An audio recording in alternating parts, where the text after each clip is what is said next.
The hell is going on, Americans?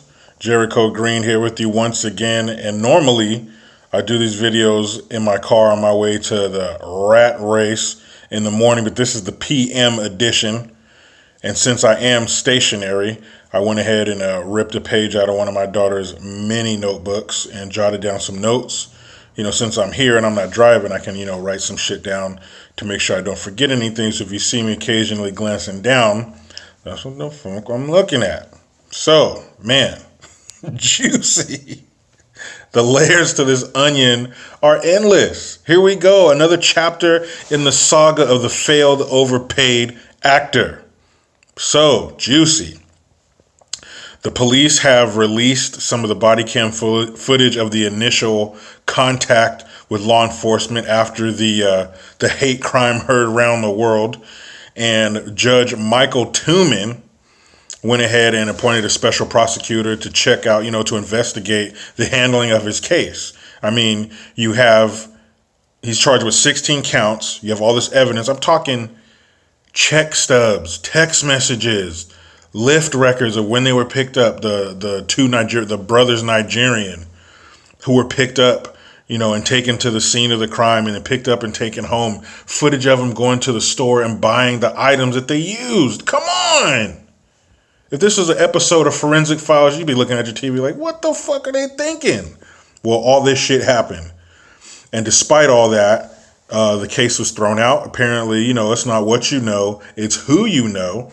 And he knew some people attached to the Obama administration, one of Michelle's, one of her henchmen, the members of her staff, kind of made a phone call, and there's transcripts of that going back and forth. I mean, this is ridiculous. You talk about a paper trail.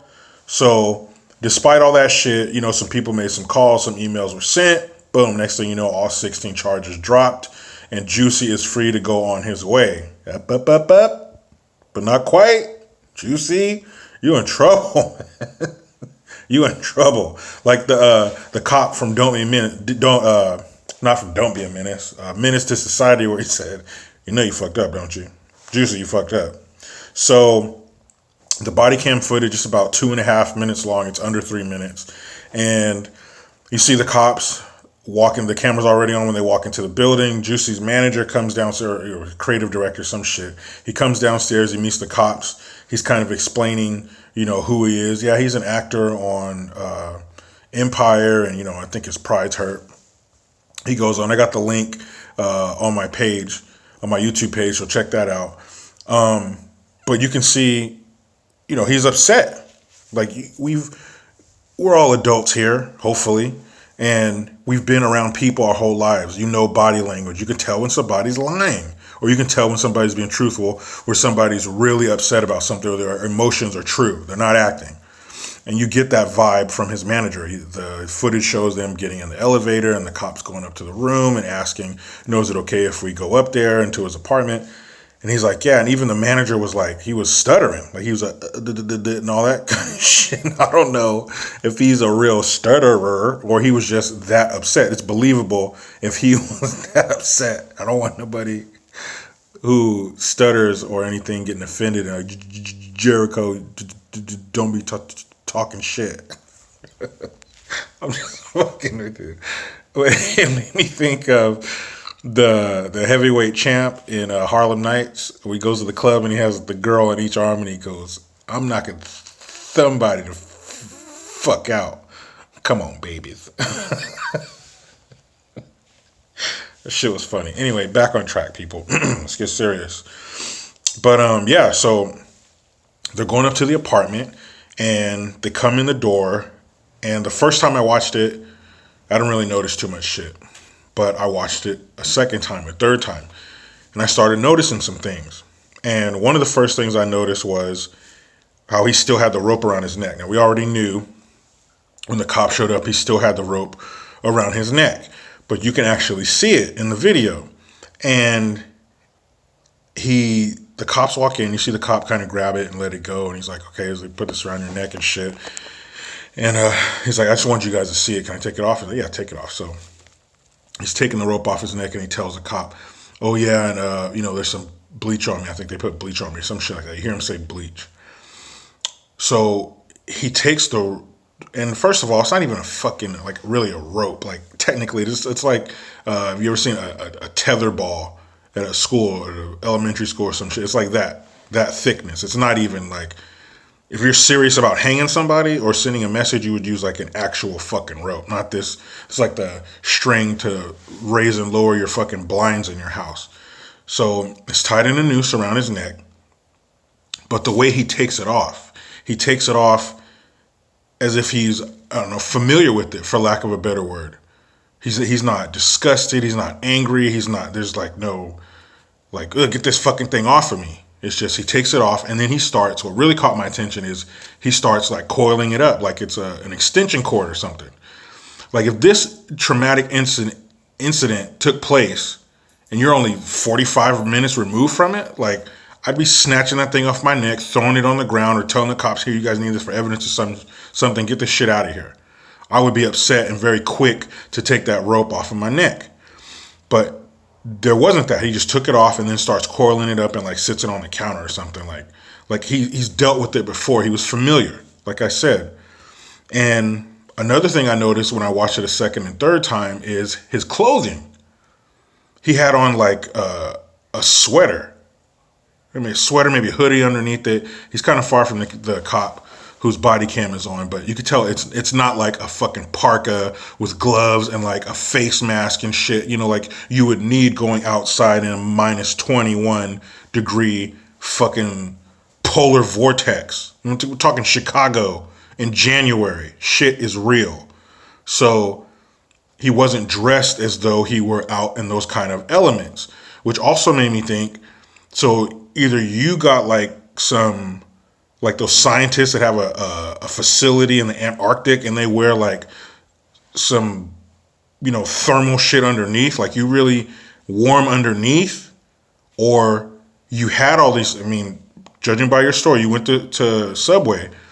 So I'm sure you had to layer up. People in the comment section, let me know what life's like in the Midwest, but I'm sure you had to layer up to go outside, and that must be the most bomb fucking Subway ever for you to go out in a minus 21 degree fucking storm to get it. Anyway, if you're dressed to go out in those kind of elements, he didn't look like that in his apartment. So either he was dressed like that when he left, which would be fucking stupid and be suicide, or what did he do? He took the rope off of his neck and then took his jacket, parka, and gloves, all that shit off, and then put the rope back around his neck so the cops could see it. You know what I'm saying? It just didn't make any sense.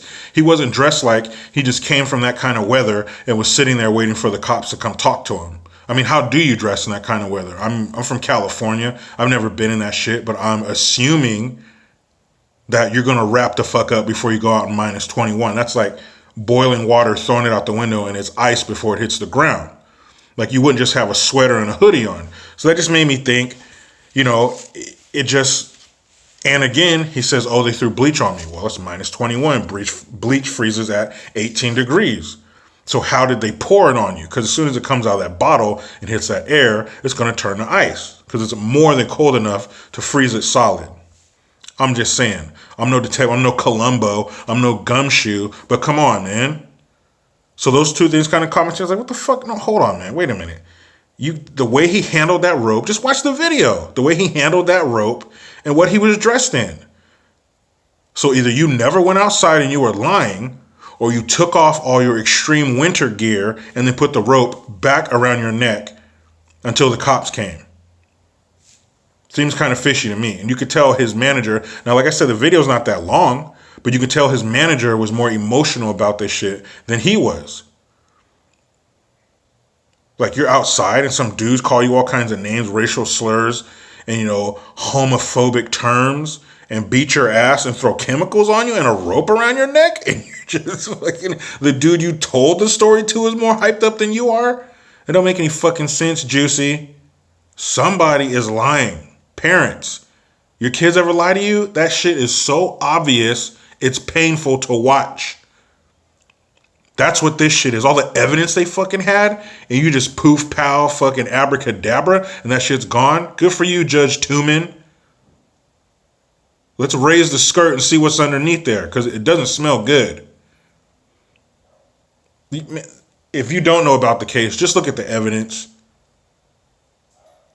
Like one of those lawyers they show you in the movie where the dude's gonna go to prison. They give him a public defender, and he's like, "Your Honor," and he has like papers and shit, and his suits it's ill fitting, and he's not organized, and he has a 5 o'clock shadow, and he smells like liquor. That fucking dude could have won this case.